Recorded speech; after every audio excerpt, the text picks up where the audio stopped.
UBC, inspiring Uganda. The Uganda National Oil Company (UNOC) is wholly owned by the government of Uganda and was established to safeguard and promote Uganda's commercial interests in the petroleum sector. UNOC has two subsidiaries, the Uganda Refinery Holding Company (URHC), which will hold a 40% stake in the 60,000 barrel per day refinery and manage the development of Kabalega Industrial Park, and the National Pipeline Company Limited (NPC), in charge of pipelines, storage, and downstream business ventures. This subsidiary holds 15% interest in the East African Crude Oil Pipeline, EACOP. EACOP is a 1,445-kilometer long pipeline that will transport crude oil through 10 districts in Uganda to the port of Tanga in Tanzania. UNOC is also actively engaged in crude oil exploration, development, and production activities, and its participation role includes a 15% stake in the Tilenga, Nwoya, and Bulisa, and Kingfisher Development Projects, Chikure. UNOC also holds the exploration license for Kasuruban Block in Hoima, Bulisa, and Masindi. UNOC currently owns and manages the Ginger Storage Terminal and will build a 320 million litre capacity terminal in MPG called the Kampala Storage Terminal. At UNOC, we're harnessing the potential of Uganda's petroleum resources, forging a sustainable future and preserving the natural beauty of Uganda. UNOC, your partner in Uganda's oil and gas industry.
Cheers to something refreshingly different.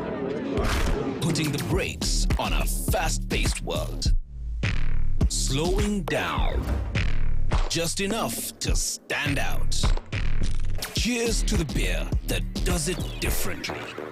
Brewed longer for extra refreshment. Refreshingly Club. Alcohol is not for sale to persons under 18. Please drink responsibly.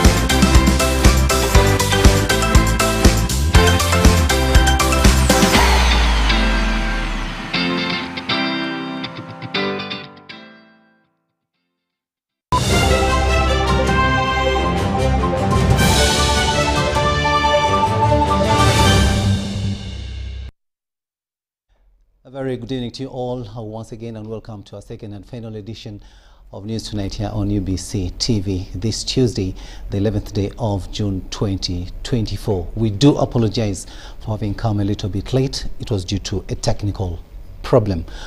We're coming to you live online and on air from Broadcast House here on Nile Avenue. On sign language, it is Elizabeth Nakakoni, and I am Rukidi Kiijanangoma.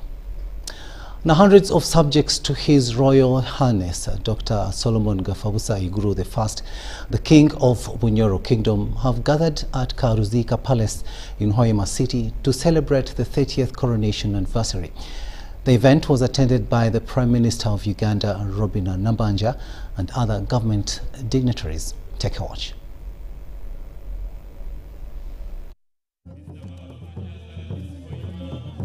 Every 11th June, Bunyoro Kitara Kingdom commemorates the coronation anniversary of the king of this mighty dynasty, His Royal Highness Dr. Solomon Gafabusa Iguru I.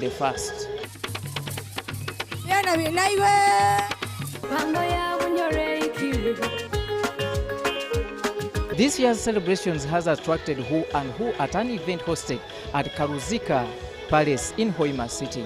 The Kingdom of Uganda and the Bunyoro Kingdom have a common history and similar challenges. We therefore need a common approach to propagate our heritages and to overcome the challenges. I have observed with admiration his focus on promoting culture, education, healthcare, modern agriculture, and raising awareness about HIV/AIDS within the community. This initiative aligned closely with the government efforts to ensure a thriving and healthy population. Signed by General Muhoozi Kainerugaba, Chief of Defense Forces and Senior Presidential Advisor for Special Operations. Ministers of State Dr. Balamba Rugahara, Fred Byamukama, among others, have attended this event, with the IGP of Uganda, Abbas Byakagaba, not skipping the event. Nkomunyoro nkusaba Bunyoro Kitara BKK hamu n'ababito inywena n'obukama abantu babulisa twikale ntubasembeza abagungu abaruru bona manga ga Bunyoro uragenda Kiryandonga ali amanga nka 50. Tukolere hamu tole kutwara Uganda maiso kandi Bunyoro tugirindire hamu. In almost every speech, ranging from those delivered by the kingdom, the royal family and other speakers, it has been evident that the king himself has supported development within this territory. Tukole na amani, tuleke genda kusabiriza, tuleke genda kweswaza, kukungana na abantu, ngogwa twaire kataito, iwa kabakuraganize akakoto. The Prime Minister of Uganda, Right Honorable Robin Anabanja Musafiri, was the chief guest. I want to commend all those that have participated in the commemoration activities like the Mpango Run, the Native Food Festival, etc. Robin Anabanja represented His Excellency the President of the Republic of Uganda, Yoweri Kaguta Museveni. The traditional leaders and institutions have helped to preserve our languages and cultures, which are threatened by foreign influencers. Our rich and unique languages should be preserved by all the cultural institutions. We restored the cultural institutions to look after the traditional sites, such as the parishes, the burial sites, and others. With all these smiles and excitement from the subjects of the king, there is one critical question. I think we just have to be very sincere with ourselves. Yesterday, the Omukama Gafabusa Iguru was at St. Peter's Church in a such service where he was able to be there for 2 hours. That alone was able to show the Bunyoro and the country that Omukama is still there. We can only pray for the Lord to deliver him from whatever is disturbing him. King Solomon Gafabusa Iguru I is the 49th king of this Bunyoro Kitara kingdom and the 27th in the ruling lineage of the dynasty. He has been out of the public domain since 2019, although yesterday, Monday, 10th, 2024 of this month, June, he attended the service of the commemoration, which was hosted at St. Peter's Cathedral here in Hoima City. I'm Robert Onyango for UBC News here in Hoima City.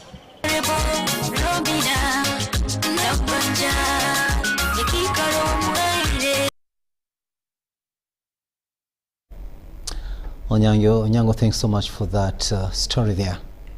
Now, police is holding 3 legislators over allegations of corruption.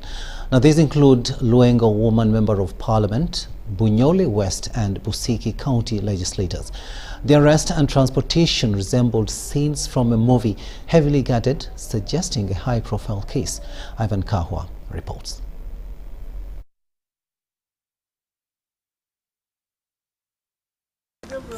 Uganda Police Kira Divisional Headquarters had heightened security presence as legislators summoned to answer queries on allegations of corruption were being brought to the facility. Sise Namuju, the Luengo Woman Member of Parliament, Yusuf Mutembuli, Bunyoro West MP, and Paul Akamba, Busiki County MP, spent a night in police custody at Kira Police Division. They were taken back to the CID for questioning before returning them to Kira Police Division, but escorted in a convoy of white black-tinted glass police drones with escorts. We couldn't obtain a comment from the police. Meanwhile, some members of parliament were within the police premises. We are here, we saw them, they are in good state. And not only them as honorables, but all the eminents are in good state. Yes, we talked to them. So we don't know what the officers have come to do, but the good thing, there are even senior officers who have come. The police, upon offloading the accused into the facility, blocked the entrance using vehicles, deliberately obstructing journalists from filming and taking pictures. The situation remained the same until the MPs, confirmed to be 3 in number, were driven away, each in their drone to different locations. These developments come at a time when the president indicated having received intelligence reports on corruption emanating from the Ministry of Finance and the Parliament of Uganda, the same information the Inspector General of Government has always made public. Tax are built in the budget. It goes to the implementing agencies. All of them were part of the grand negotiations. And by the time it comes to execution to the contractor, half of the money goes back up the chain. I didn't believe this, but now I have proof.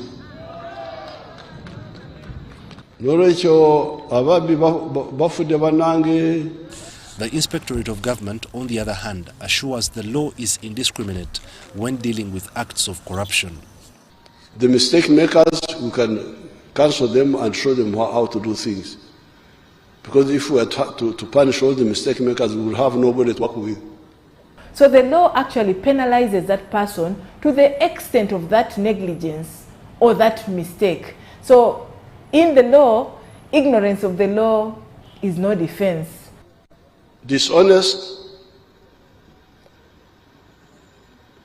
foreign agent, mistake maker. Those are 3 people who need to be handled differently. So everybody who takes up a public office should be responsible enough, should pay attention to detail, because a leader is a moral person who basically self-identifies as that moral person. By press time, police were yet to give a comment on the developments. However, we can confirm from the DPP's office that no file on the 3 has been received yet.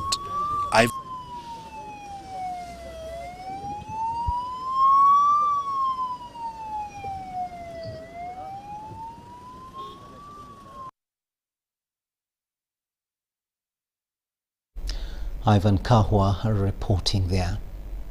Now, in a related development, members of parliament support the action of police arresting some of their colleagues for suspected engagement in criminal activity. They say it is proper for police to investigate the allegations.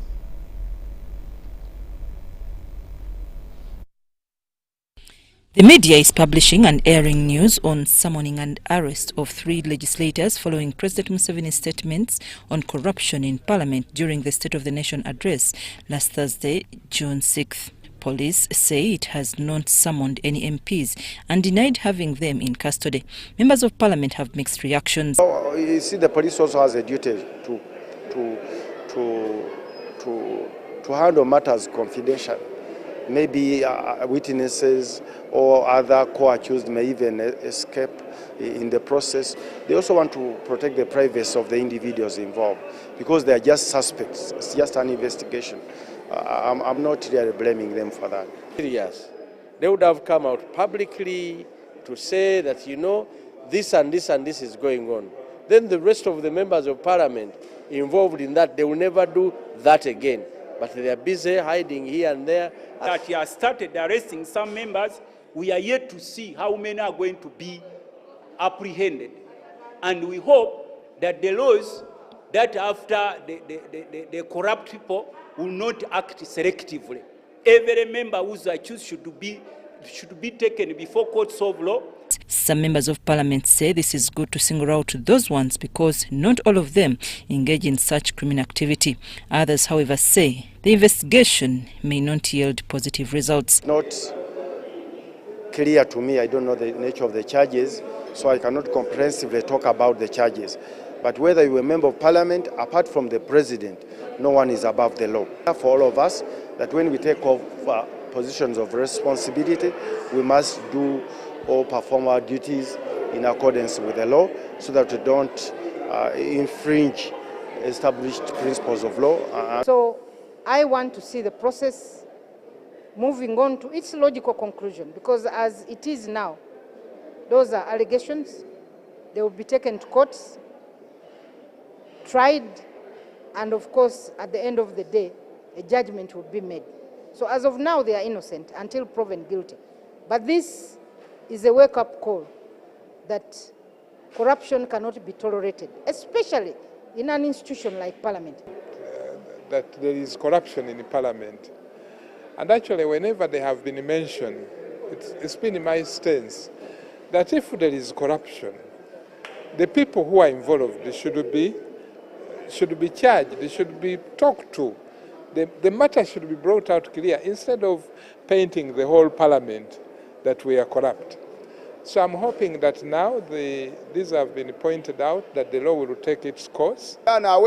Because a case cannot get rotten, it will still be charged against them. We would even parade here at the parliamentary compound. Then the CIDs come and scoop out whoever they want that has committed an offense. Whoever took hot soup must bear the gravity of swallowing it, because not all of us that we are corrupt. It is a few members that are corrupt, and we shouldn't suffer the victim of the effect for their own. So does Parliament have rules to handle such individuals? Parliament has its rules of procedure, and in most cases, if there is a problem, you are referred to the Rules and Disciplinary Committee. And then the Rules and Disciplinary Committee investigates the matter. That is if it's initiated by Parliament itself. But if it is something to do with the corruption, embezzlement of public funds or something like that, then that's a criminal matter. You see, the two are parallel to each other. There is the criminal and there is the civil. I think ours is a little bit civil. If it's a criminal matter, then it's handled by the police. Meanwhile, as Sechkubo was collecting signatures, the Speaker of Parliament picked and took him in a private meeting. He says it was about allegations of involving her in the censure motion. I also took opportunity to explain this side of the story, because a lot of people who are giving false information and the self-seekers wanted to sour the relationship between the Speaker and the movers of this motion. But fortunately, we have agreed that this process must continue. By end of day, they had collected 150 signatures, and the process continues to get 176, the target to proceed with the motion. I'm Nafka Farida and Gloria Ngwetabinji at Parliament.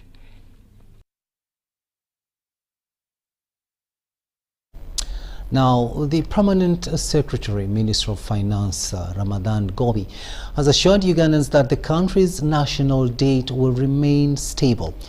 Gobi's reassurance follows public concern over Uganda's public debt, which will take the lion's share of 34 trillion shillings in the 72 trillion shillings budget for the next financial year. It is just 2 days before the presentation of the national budget speech for financial year 2024-2025. The Permanent Secretary of the Ministry of Finance, Ramadan Gobi, assures the public that the budget is people-friendly. I've had a lot of debate on debt, national debt. I want to assure you the national debt of Uganda is sustainable, is going to remain so. When you see these numbers in the budget, sometimes they are not well explained by economists to non-economists. Of the 72 trillion shillings budget, 34 trillion shillings will be allocated for debt servicing. Gobi is confident that the government will be able to service this debt, adding that there is no cause for concern. The law of Uganda required us to put memo values in the budget. Otherwise, the budget would have looked different from what you are seeing now. When you hear 72 trillion, please, this is not money, all money we are going to spend, borrow and spend. No. Actually, the money we are going to be spending in that budget is less than 40 trillion. 40 trillion. The rest are memo numbers. The budget for the next financial year was initially drafted at 58 trillion shillings, but was later revised to 72 trillion shillings. This sudden increase has caused uproar from some members of the public, particularly politicians, who questioned the change in figures in the national budget. Now you had a corrigenda of 13.8 trillion. I saw people losing sleep. Oh, we are finished. The budget has overgrown and there is no growth. 7.8 trillion, we are issuing paper to Bank of Uganda to cover all the debt we have been having with the Bank of Uganda in the history of Uganda. We have paid them. And you know they love big headlines. Government is to borrow more, 13 trillion. No, that's not true. We are not going to go to the market to borrow that money. That money is going to remain there for you, private sector. We are going to borrow next year less than 12 trillion to support the 32 trillion which we are getting from revenue to run the economy. Gobi has warned the general public against negative talk during this budgeting period, noting that it would scare away potential investors. So nobody should really mislead you to start bringing anxiety. And you know, Ugandans, we don't love ourselves. We don't know that when we send these signals to the market, the global market especially, yes, we increase the interest rates for you, the business, yes, exactly, and for government. Yeah, and discourage investors. You discourage investors, and then eventually you say, the economy is now killing us even more. You started it by the talk. Work through the process. In the next financial year, the government plans to borrow 28.7 trillion shillings from local commercial banks to fund the 72 trillion shillings national budget. This is higher than the initially planned borrowing of 15.4 trillion shillings from local banks. Diano Olweny-Peters, UBC News.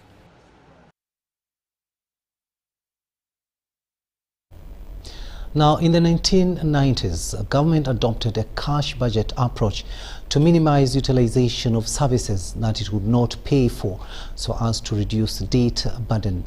Now, running a cash budget simply means demand for goods and services backed by the ability to pay for them.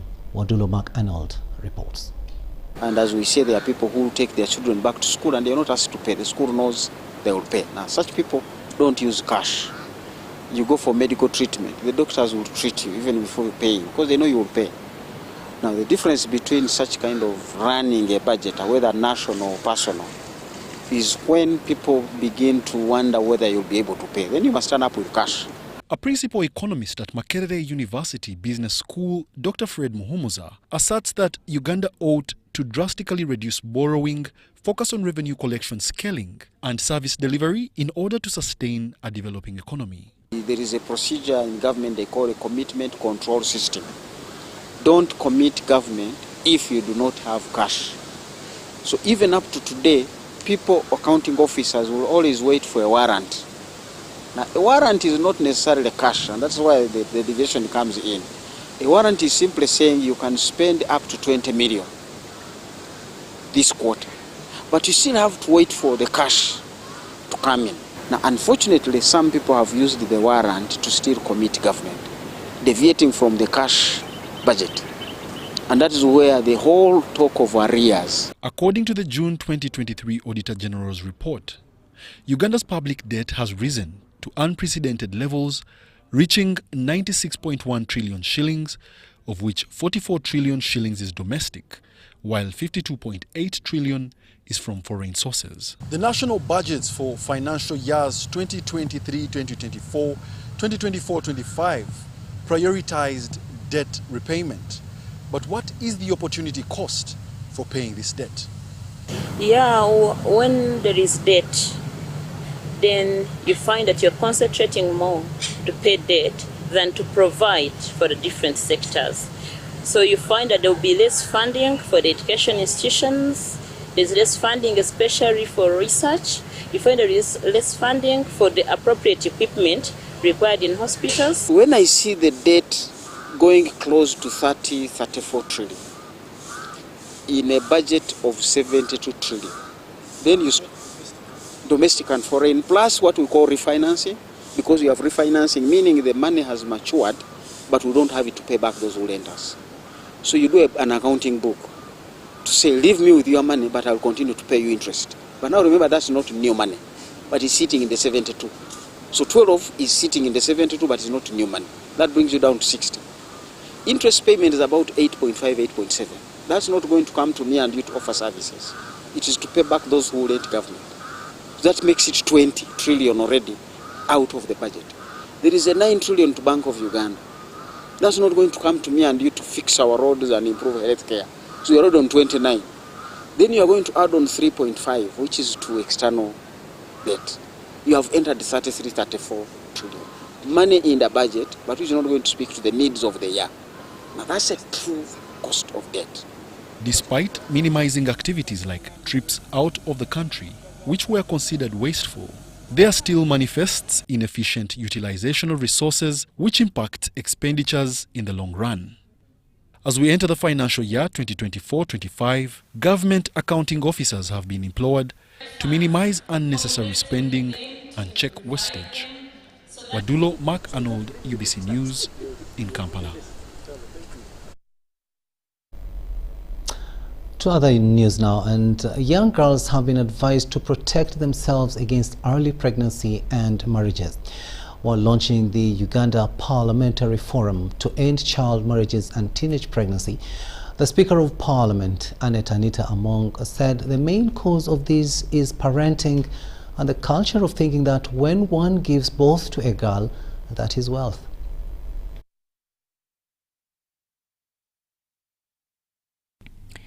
Uganda Demographic Health Survey report by Uganda Bureau of Statistics 2022 indicates that 60.4% of the girls had the first sexual intercourse before 18 years. Statistics of child marriages stagnated at 33%, while those of teenage pregnancy at 24%. Regulate exorbitant amounts of school fees charged by school administration and create a safe and inclusive learning environment for girls. Stakeholders in the fight against teenage marriages say poverty is both a consequence and driver. We must build upon the lessons learned and prioritize the following interventions. Education. Education is a key tool to empowerment and uplifting our society and communities. By keeping young people in a school and ensuring their completion in education, and strengthen sexuality education programs that provide young people with the accurate, age-appropriate information and empower them to make informed decisions about their sexual and reproductive health. National strategies and different frameworks have been put in place to fight teenage pregnancy. The Speaker of Parliament has launched the Parliamentary Forum to End Child Marriage and Teenage Pregnancy. Put a hand and clap for her.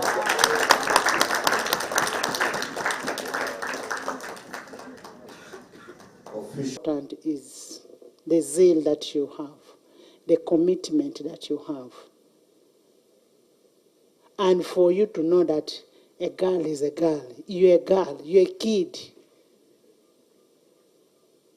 This business of saying we are using contraceptives is very, very bad. Why does a young girl go and start using pills, start using what? When you're young, just know that you're young. These girls of these days, that's why you find so many girls are dying. So we need to create awareness. We need to visit schools, talk to these girls at schools, have counseling, have a girl-to-girl talk. The chairperson of the Parliamentary Forum to End Child Marriages and Teenage Pregnancy, Afridra Ronald, says the challenge is on implementing the laws on teenage pregnancy. Parliament intends to start education programs and legal reforms to ensure girls remain girls, not mothers. I'm Nafka Farida and Gloria Gwitabinji at Parliament. Ministry of Foreign Affairs is holding a 4-day joint retreat of missions from ring states and staff from the Regional Economic Cooperation aimed at enhancing economic growth and development through the promotion of economic and commercial diplomacy.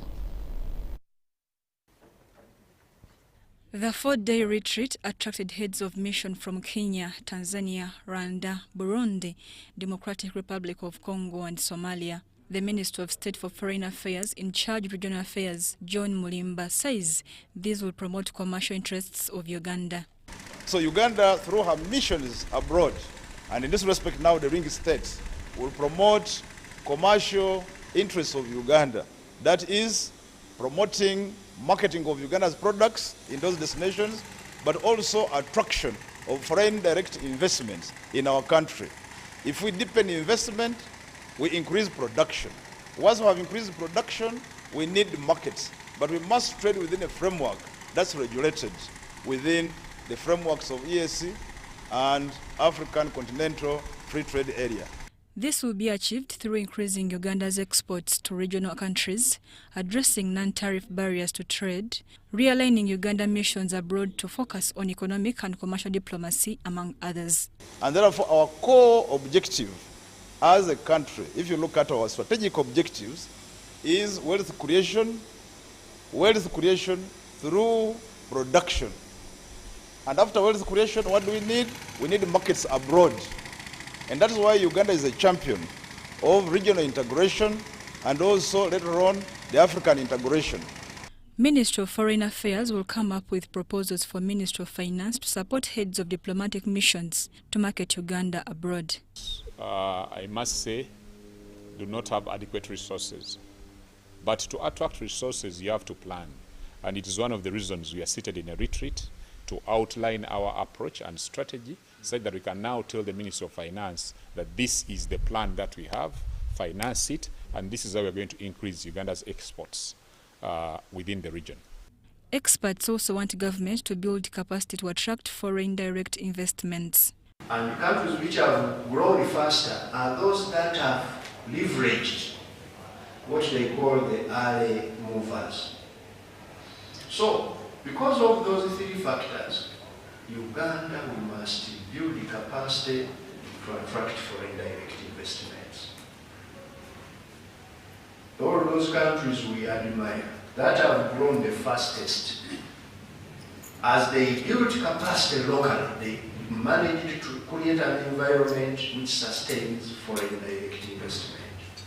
Mary Namkose, UBC News. To Bugiri district now, where National Water and Sewerage Corporation has commissioned a new water treatment plant at Waka Waka in Bugiri district. Now the expansion will address Bugiri's growing water needs and surrounding areas. For years, Ndifakulia primary pupils in Kapiang sub-county walked over 3 kilometers to the borehole to fetch water. The borehole serves 500 people but is across a busy highway. Our children used to waste a lot of time when they fetch water from the borehole nearby from the community. When we sent them to fetch water, they could find lines of some community members already lining up to fetch water. So they give instructions to our children not to fetch any water before they fetch theirs. It could force our children to wait until those villagers, the community members get water, then ours get water. It caused them to come late to classes, and at times they come when the lessons have already begun. So, SICPA, Uganda and National Water and Sewerage Corporation have commissioned 3 water pumps to address the water problem. As part of our CSR activities, did some groundwork checks to see what some of the communities where we are currently operating need. And this falls under our sustainable development goals in trying to improve the lives of the people and communities where we serve. So SICPA has operations in Malaba and in Busia, and we thought it necessary to give back to the communities that we are currently operating in. In launching this water access initiative, specifically here at the school, as one of the 30 communities that we're actually building taps for, we aim at improving the lives of the students here. When we came and visited this school, their story was a very sad one. Most of the children here cross that highway that you see there with trucks to fetch water across the road. So there is a risk with regards to security, with regards to their health. They have registered a very high level of waterborne diseases. So the lack of access to clean water was a very big factor that drove us to provide these services to the communities generally. But to the school specifically, we thought that touching one child touches 1,000 more behind it, because we are now investing for the future. So that is really the primary driver to us implementing and launching this water access at the school today. The new Waka Waka plant will meet Bujiri's growing water demands. But as a long term, we are looking at, together with partnership with top management, looking at developing a water treatment plant at Waka Waka, that is Lake Victoria. And once we have a treatment plant, then we are able to serve, I can say that we are able to serve the entire community.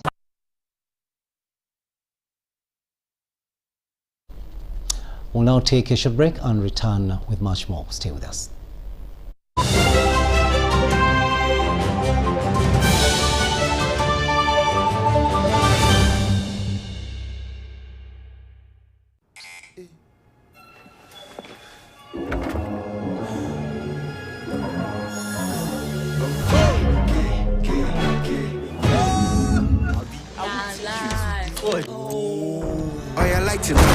Stay fresh. You wanna compete, tell it be my get. Lighting. Lighting. I did make a lighting up.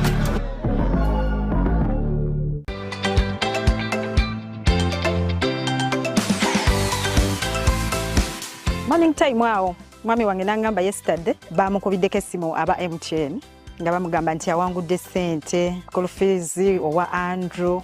In fact tuli awo nga tukyabuusabuusa naye nzikiriza mazima nga maze kulabako ate at the first nalinga ndowooza oba MTN balina ebintu byabwe bapanga nga sirabako ku neighbor wange nga bamukubidde kasimu. Twebaza abe MTN bannange okutuddizaawo bannaayo okuddiza guba mwoyo.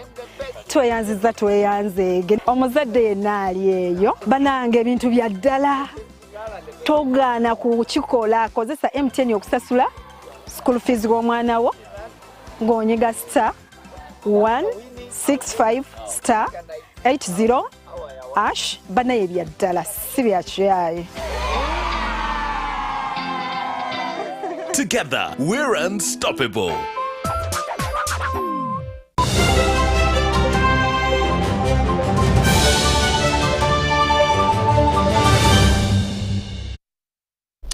Welcome back from that break. Let's have a look now at the latest in business. Uganda Cooperative Alliance and Excel Hort Consult Agribusiness Incubator Limited has conducted a research to establish capacity gaps and later design strategic interventions for cooperatives in the country. The research was conducted from cooperatives in 135 districts across the country. Deborah Namamonde reports. Uganda is comprised of over 40,000 cooperatives, and these include marketing cooperatives, consumer cooperatives, financial cooperatives, service cooperatives, and workers' cooperatives. However, some cooperatives have failed to meet their purpose, and others have found it hard to make it to their birthday. Being the drive of economic transformation, it's sad for the economy. To survive without cooperatives, Uganda Cooperative Alliance with Excel Hot, Consult Agribusiness Incubator Limited conducted a research on cooperatives in 135 districts, 11 cities, 31 municipalities in central Uganda, West Nile, Eastern Kole, and Albertine regions. The research indicated challenges faced by cooperatives. Governance and management is a critical issue. It's a bit weak, and something needs to be done in terms of building the capacity of the cooperators in governance and management. Most of the cooperators are not currently doing relevant products and services that incentivize the members to pick interest and remain in the cooperators. Something needs to be done for the cooperative societies to be in business, because business is going to keep them relevant to the market and relevant to their members. Professor Liho Alex expressed the need for government to put resources to help cooperatives' resilience. There's a lot of questions to do with accountability, a lot of transparency issues, and a lot of systems and controls. So there is need for the government to invest in building the capacity of cooperators to be able to manage what they have. Asimu Ivan, the Secretary General Uganda Cooperative Alliance, highlights the need for cooperatives to respond to available opportunities. They talk about the cooperators themselves, for them to know. It's like opening your heart and then see inside the challenges that you have, so that it helps you to draft or to design strategic interventions. Then we are talking about the ministries, the government in general, because government is really supporting the cooperatives. But now this report will help government to redesign strategies on how best to develop the cooperative sector. Asimu, however, decried lack of funds towards the alliance, which hinders service delivery. Having been established on the 17th of June 1961 and given a mandate, had never received any government subvention or budgetary support to do its work. Cooperative circles are subjected to 3 laws and 3 regulators, which ideally is costly in terms of money, in terms of time, and it creates bureaucracy. And this one is crippling the growth of circles, unlike our neighbors in Kenya, who have a single regulator for circles. In a meeting highlighting findings from the research, members of Parliament promised to support the alliance. The government appropriated money, money went straight to the circles. People were not prepared. This could have been the first thing the government could have done, to put money in Uganda Cooperative Alliance so that they can go and prepare the masses, the public. I'm saying that it is really very, very good to push on the issues that have been identified for cooperatives. The major one is the establishment of the cooperative bank. We need to involve these people from the Cooperative Alliance to sensitize people so that they appreciate the need to work together, to bargain together, so that we can be able to move together as a country. Deborah Namamonde, UBC News.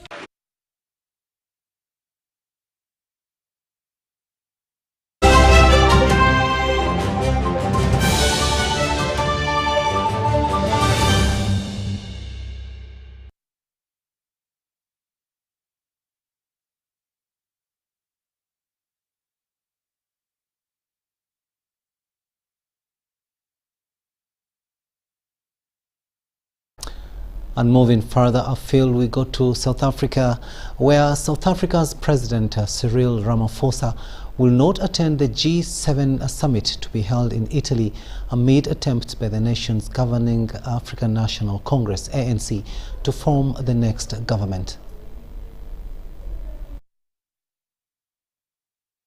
South African President Cyril Ramaphosa will not attend this week's Group of 7 summit in Italy, his spokesperson said on Monday, as his party rushed to find partners to govern the country. Having suffered a first-ever loss of its parliamentary majority in last month's election, Ramaphosa's African National Congress is holding talks with a wide range of parties. But the ANC is under pressure to reach an agreement quickly, as the new National Assembly is set to hold its first sitting on Friday. Two of the larger opposition parties, the pro-business Democratic Alliance and the radical left Economic Freedom Fighters, have indicated that they will not work together. One of the national legislature's first acts will be to elect the next president, which is still expected to be Ramaphosa, as the ANC remains the biggest party. Yes. Diplomatic sources had said Ramaphosa was due to take part in the G7 summit from June 13th to 15th. That's at the invitation of Italy, which holds the rotating presidency. It wants to broaden the gathering beyond the usual 7 industrial powers: the United States, Britain, Canada, France, Germany, Japan, and Italy.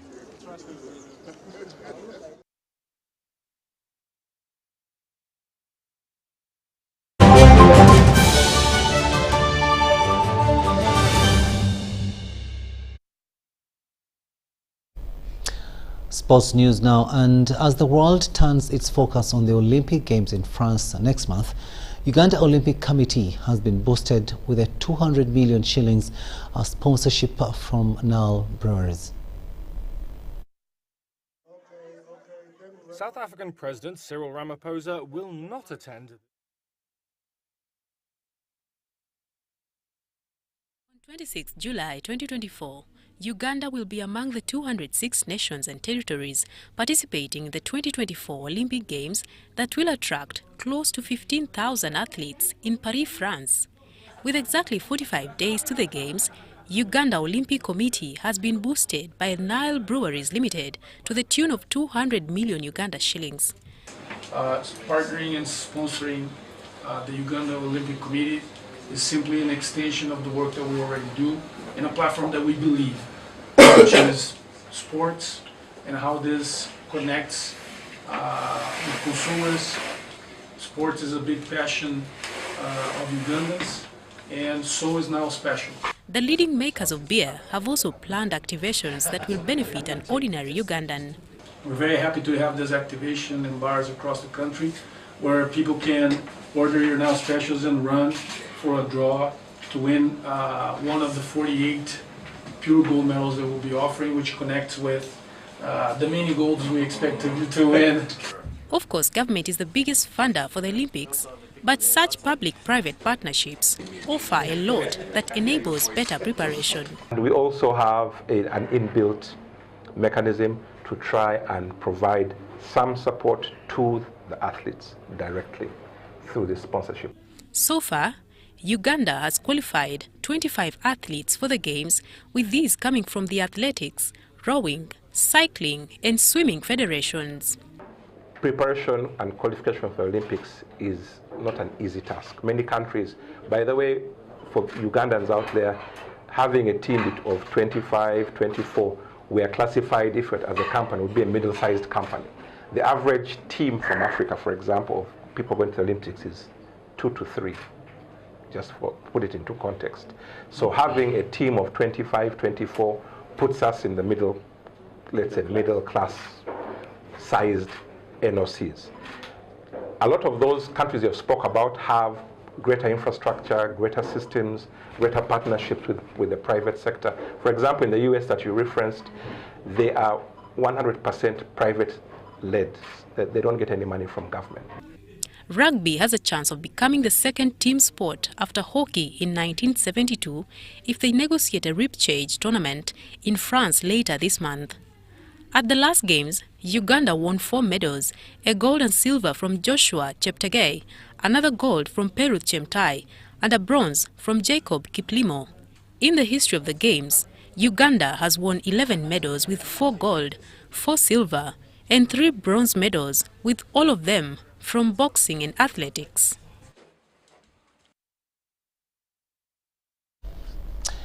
It means to 11 p.m. We've finally come to the end of our second and final edition of News Tonight. Thank you so much for having kept us company. On sign language, it has been Elizabeth Nakakoni. And I am Rukidi Kiijanangoma, wishing you a blessed night.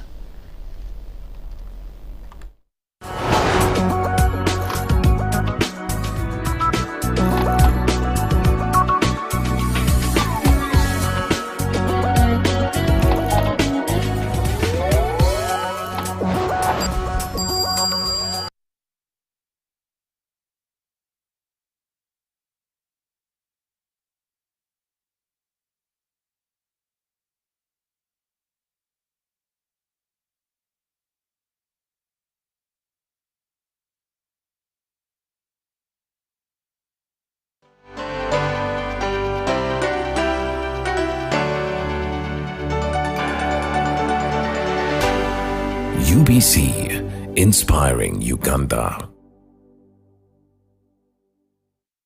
Faith, love, miracles. International evangelist Daniel Kolenda, successor Reynard Bonke, and a team of associate evangelists will preach at 7 gospel crusades from June 12th to 23rd. Powerful divine deliverance from bondages, yokes, and curses. Salvations, family restorations, and miraculous healings. Kampala, Hoima, Busia, Lida, Ikanga, Guru, and Bale. This is your time. Come and receive your miracle. Gold. We all want it. That soft yellow glow of a subdued sun in your hands. That precious polish of elegance. To hold it is one thing, but to taste it is everything else. Relish the satisfying taste of a beer, unmatched in quality, unmatched in consistency, and with 23 Global Gold Awards. A beer unmatched in gold.